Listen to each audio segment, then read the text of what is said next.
உடலில் உள்ள தழும்புகள் நான் இயேசுவுக்கு அடிமை என்பதற்கு அடையாளம். கலாத்தியர் 6:17. ஒவ்வொருத்தருக்கும் அடையாளம் என்பது ரொம்ப முக்கியங்க. ஒரு சிலர் ஊர் பேரை சொல்லி அடையாளம் வச்சிருப்பாங்க, ஒரு சிலர் நம்முடைய உடல் ரீதியான அடையாளங்கள் வச்சிருப்போம். அப்போ நம்முடைய முன்னோர்கள் பெற்றோர் அவங்கள வச்சு அடையாளம் வச்சிருப்போம். இப்படி ஒவ்வொருத்தருக்கும் ஒரு அடையாளங்கள் சிறப்பாயிருக்கு. அப்ப அடையாளம் இல்லாமல் யாரும் வாழ முடியாது. ஆனா ஆண்டவருடைய பிள்ளைகளாக நமக்கு சில அடையாளம் இருக்கு. அது என்ன தெரியுமா? அடையாளம் கிறிஸ்து அவன், கிறிஸ்து அவள். இது ஒரு அடையாளம்.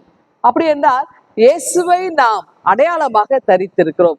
கிறிஸ்து அவனாகவே நாம மாறி இருக்கிறோம். கிறிஸ்துவை அவளாக நாம பெற்றிருக்கோம். அப்ப கிறிஸ்து என்னில் இருக்கின்றார், நான் கிறிஸ்துவில் இணைந்திருக்கின்றேன்.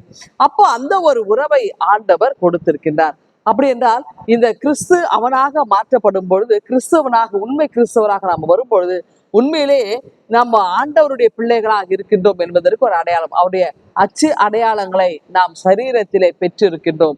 பவுல் ஆண்டவர் இயேசுவுக்காக துன்பத்தை ஏற்றார், பல அடையாளங்களை பெற்றார், பல தழும்புகளை பெற்றார். இதுதான் எனக்கு அடையாளம் என்று சொல்லுகிறார். அப்ப கிறிஸ்துவுக்காக துன்புறுகிறதை நான் அடையாளமாக பெற்றிருக்கின்றேன் என்று சொல்லி அந்த பவுல் சொன்னதை போல நாமும் ஆண்டவர் இயேசுவினுடைய அடையாளமாக பெற்றிருக்கிறோம். இயேசுவை என்னாலும் பின்பற்றி நாம் நடக்க ஆண்டவர் நம்மை அழைக்கின்றார். ஆகவே ஆண்டவர் இயேசுவினுடைய அடையாளத்தை பெற்றிருக்க நாம் அவரின் பிள்ளைகளாக தொடர்ந்து இந்த உலகத்திலே செயல்பட ஆண்டவர் நம்மை அழைக்கின்றார். இந்த சிந்தனையோடு இந்த நாளை துவங்குங்கள். ஆண்டவர் உங்களை ஆசீர்வதிப்பாராக. ஆமென். எங்கள் அன்பின் ஆண்டவரே, உம்முடைய அச்சு அடையாளங்களை எங்களுடைய உடலிலே நாம் தரித்திருக்கிறோம். ஆண்டவர் இயேசுடைய அடையாளமாக நாங்கள் வாழ கிருபை தாரும். ஜெபிக்கிறோம் எங்கள் அன்பின் கடவுளே. ஆமென்.